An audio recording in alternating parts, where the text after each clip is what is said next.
a warm bath, Oh, mate. glass of red, Epsom salts. and a Don't podcast. forget your salts. Mate, get that in here.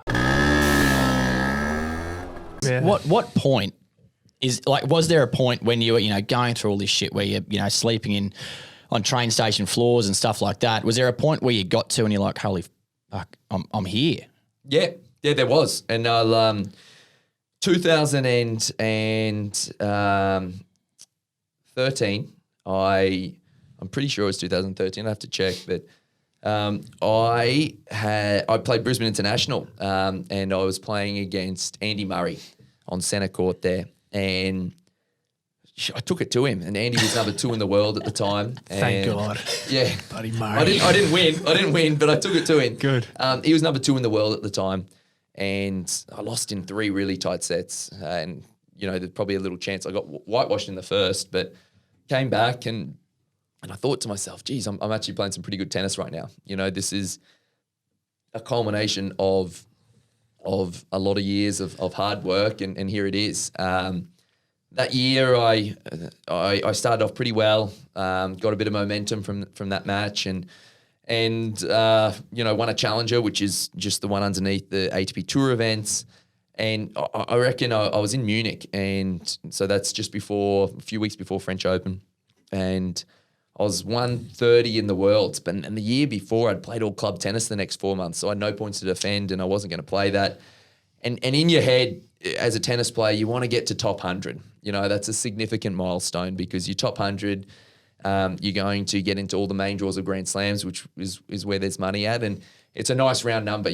Top 100, you're a top 100 tennis player. It's something in the tennis community that, that guy's been a top 100 player. When you go from triple digits to doubles, it's a massive milestone. Sure. Yeah.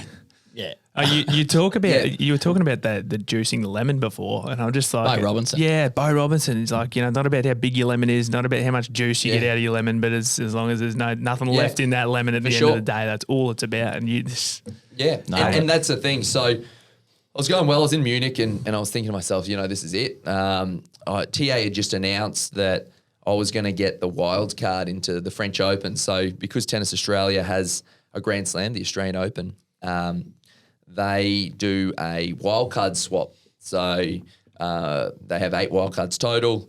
They'll swap one with the French Open, and they'll swap one with the US Open. So they get those federations get one into our tournament, we get one into theirs. So I was going to be main draw of French Open, Roland Garros, and I'm thinking to myself, oh, this is awesome. First of all, I get a chance to play Roland Garros, which is one of the big 4 tournaments.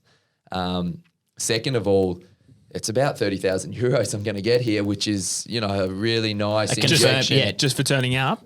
Just for turning up. And it's a nice injection there, because, I can properly do the rest of the year. That'll set you up, yeah. Yeah, to an extent. It's not going to last forever. It's going to set you up for a bit to be for the like, rest of the year. I can keep cracking on this year. Yeah, for the rest of the year, I can invest in myself here, you know. And investing in myself, I mean, spending the night at an airport hotel instead of on the floor. Eating decent. So it'd be a bit of a weight off your shoulder. You think, fuck, this is... And also the fact that I was 130 at the time. I'm thinking... Almost there. Yeah, I'm thinking I'm just about there. I'm playing good tennis. The federation had started supporting me because, they'd obviously seen someone who's improved and was getting better and was showing a bit of promise, which is great. But to put it in a time perspective, you're saying it's 2013, you finished school 2005. Yeah, 2006 I finished school. 2006, so, yes, I mean. Yeah, I'm 23 at the time, but I've had 1 shoulder surgery. It's, it's taken a while. That's that apprenticeship. And it's been a bit stop-start with the club tennis and this has taken its time. So this is I'm finally getting the fruits for my labour. And I was playing in Munich. I'd qualified at that tournament and it was really cold conditions. And I went up and hit a serve or an overhead and geez, my shoulders started to get pretty sore. And so the next day I rock up for my main draw match and doing my warm-up. It's about 3 degrees outside, heavy courts, heavy clay courts, like mud. And I can hardly lift my arm up and I'm going, geez, what's going on here? It's pretty tight. Went to Bordeaux after that, got some scans, and they said, look, it's just bursitis. So that's like a blister in your shoulder. They said, look, a bit of cortisone, whack it in, just before the match starts, Roland Garros, and she'll be right as rain. But try to go down the route of avoiding the quarter zone to begin with. Since then, I've never avoided quarter zone. Just fill me Give up it with to the me. stuff. Yeah. It's legal, so that's good, guys. I just want to say Jab that. me. But give me a jab, and I'll be good to go. So Roland Garros comes around, and it was just before qualifying draw was going to be made. Now, why that's significant? My shoulder was still really throbbing. Wasn't sleeping. And just before the qualifying draw was going to be made, and why that's significant is that once that draw gets made, if I was to pull out in main draw, because I was going to be in main draw with the wild card, a lucky loser would take my spot. So someone who lost last round qualies, comes out of the hat. And, obviously there's no guarantee that was going to be an Australian. So effectively, if my shoulder wasn't going to get any better and I pulled out, Tennis Australia would lose their spot. And someone would lose the opportunity. An Australian player would lose an opportunity to play a main draw of a Grand Slam, and that's a big deal. But it was just bursitis. So I'm thinking, okay, we're good. So I go to get the injection and to get a scan just to double check where the bursa is. And they said, mate, there's no sign of bursitis there, but you've got a torn labrum. Now, a slap repair surgery is really significant. That's in some people it's career ending. Your labrum's kind of the glue that holds your shoulder together, and where my bicep tendon attaches to my labrum was where I'd done the damage. And they said, look, we can still inject it, and it could take away the pain, but it's a short-term solution. But you might be able to get through the tournament, or you might be able to get through a match, they were saying. So I'm in a bit of a conundrum here because it goes against everything I stand for to not give it my absolute everything when I walk out on the court. And if something in my body is stopping me from that, then, or if I had to serve underarm, for example, because literally I couldn't lift up my arm at that stage prior to the injection, it was it's going to be challenging. Now cortisone takes a little bit to kick in, so I didn't have that time to know if that was going to be an effective treatment.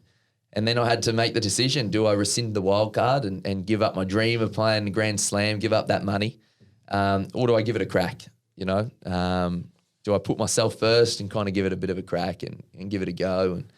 And I rescinded the wild card. And a guy called Nick Kyrgios ended up getting the wild card in my place. And it kind of, he took off his career after that, and mine went the other way. I was cooked then. I went home, tried to avoid a bit of surgery, but it was inevitable that I was going to do it. Jimmy Fardulis, who's operating on some great athletes up here in Queensland, did my operation, and for the next kind of 13, 14 months, I was on the sidelines and trying to get better, but I was, I wasn't in a good way. I was doing my rehab. A mate of mine could see I was struggling, so he actually gave me a bit of a job at his place in the city, a brokerage place. So I was doing a few cold calls and whatnot. And it was tough. It was really tough. And I definitely doubted whether I was going to play tennis again. That's for sure. And I was probably just a pretty unhappy. Sorry, you get a bit morbid on us, but I was I was a pretty unhappy person. I think I didn't do a very good job. I broke up with my missus because, again, I wasn't sure if I was even going to get overseas again. And I think I did a pretty poor job of talking that through. And I think as a male, you're not someone that I'm not someone that wears the heart on the sleeve. People would probably say I do when they watch me play because I'm quite energetic. But with the serious stuff, I'm probably quite reserved, and it was eating me away for sure inside. What happened? I got to the end of the year, end of 2013 it would have been, and I was not in the best way. And that was probably my own doing a little bit because I wasn't too expressive. And I remember I was walking home because there was a bit of a Christmas party at the place where I was doing a bit of work for. And I was walking home from Wollongabba. I was going to my folks' place at Norman Park. I was walking along Kangaroo Point there, and geez, I was a mess. You know, I don't know if it was the red wines because I had a few of them, but yeah, look, I was kind of someone who'd bagged, you know, all their emotions up. You know, it was kind of my own personal time there, and I was I was really struggling. I probably identified, that was probably the moment I identified just how much I was struggling. And, you know, I got home eventually and just went straight to the kitchen. Mum was there. And, geez, I broke down. You know, it was a moment where I showed a lot of vulnerability, and I think my parents knew that I was doing it tough for sure, but they probably didn't know how tough I was doing it. And, you know, Mum and Dad's reaction was to, let's be happy again, you know. And that was something that I identified that night. I said, shit, I don't even give a shit about the tennis anymore. You know, I don't give a toss about that, but I want to be happy because right now I'm spiraling right now. So was it a bit of depression? For sure. For sure. And it's, look, it hasn't been the first time I've been depressed, and it won't be the last, because there's been moments down the track where probably a little bit of that, you know. And geez, walking along bloody Kangaroo Point cliffs, drunk, you know, a few reds, feeling like that's not where you want to be. No, it's not. It's really not. It's not. And look, there weren't those thoughts, but there was definitely overriding thought of just how kind of gloomy it had gotten for me. It probably just got to a point where it was just a point where there'd been so many years. I mean, and you were so close. But I mean, I've got to go back to, like, you've got to, like, be admired for being able to say I'm not right and pull out of that. Yeah. You know what I mean? Because it would have been a lot easier for you to just chip away, go in, get beaten in the first round, collect your change and be like, I had an injury. But mate, that's incredible to pull out of that, to make that decision is unbelievable. Yeah, and look, it was definitely a tough decision, I'm not going to lie, but it's one that I look back on and I'm quite proud of what I did then, you know. I'm quite proud of not putting myself first in an environment in tennis where you are very selfish. And I've been plenty selfish throughout, you know, my tennis career. There's no doubt about that. It's an individual sport. It's dog eat dog. And I've been definitely selfish. But yeah, look, I think for me it was figuring out what was going to kind of make me happy again, you know. And that was something that spoken to Mum about. I needed to figure out, you know, what's going to make me happy again. And we go back to the lemon analogy. And I think the reason why I was so unhappy was the fact that there was a lot of I felt like I hadn't reached my potential. You know, I felt like there was a fair bit of juice left, and I didn't have a clue if my shoulder was going to be good enough. I was very lucky to have very good physio and a very good strength and conditioning coach who's now at the Lions, Dirk Spitz. And I was very lucky to have a great family, and Jimmy Fardulis, who did the operation on me, who, you know, he's the type of surgeon that would send me a message and say, mate, you know, keep at it. Ryan Harris just took 5 for at Lords and he had the same operation for you, you know, and not everyone's like that. Yeah. And you know, that's a text that I remember getting from Jimmy, you know. That's awesome. Yeah, it's brilliant, you know, because we sometimes say that doctors' bedside manners aren't that great. Well, it wasn't the case for me. So I kind of thought that that's what would make me happy. So kind of almost a light bulb moment. And I wouldn't say it happened overnight, but I really set about what I was going to do to try to give myself one more chance to get back on track. And I really kind of just threw myself, I probably spent a little bit less time working, and I really threw myself into doing everything possible. You know, I wanted to be an animal when I got back on court, and I was good to go. And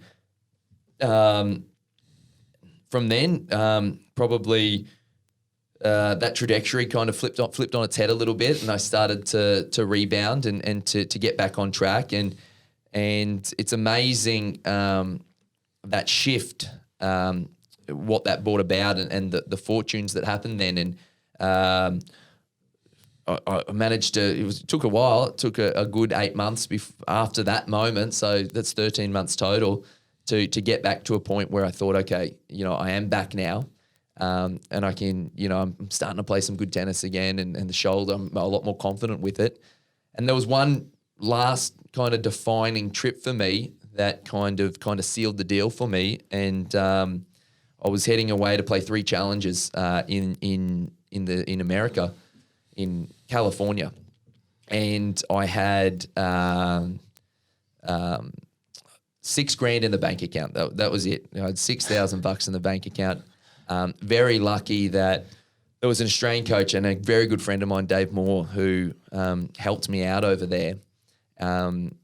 His club actually paid for him to be over there, and it was great to have a mate over there as well as a very good coach. And I went on and knowing that this was probably my last crack, because $6,000 doesn't get you too far. And it was, I had you have to pay for your flight there. And I made quarters, semis, finals in the three tournaments. And that was enough to beat Marcos Bagdatis on the way. And that was enough to kind of an injection of cash. I think I turned $6,000 into 15 or 16 grand. Lovely. Without the expenses, and then that was the expenses aside. So like all of a sudden I've got a chance, and my ranking had really improved, and I finished the year winning 2 of those challenger events. So what's your ranking about this stage there? Yeah. So, I came back and it was just about nothing. So I didn't have a world ranking. Okay. But I got on a bit of momentum, won 2 futures, did well in those challenges. Then I won 2 right at the end of the year. And all of a sudden, I'm back to where I was before. I'm about 130 in the world. And, I've kind of exploded back. I got nominated for one of the comeback players of the year. I tell you what, there wouldn't be many people at home listening that would think someone that was 130th in the world for tennis had $6,000 in their bank account. Yeah, well, I wasn't before that tournament. But by the end of the year, I was. What I mean? Like that's 100%. Yeah, mate, that's like holy shit. The work. Yeah. Like you must have just been like holy, like the mountain you had to climb again. Yeah, for sure.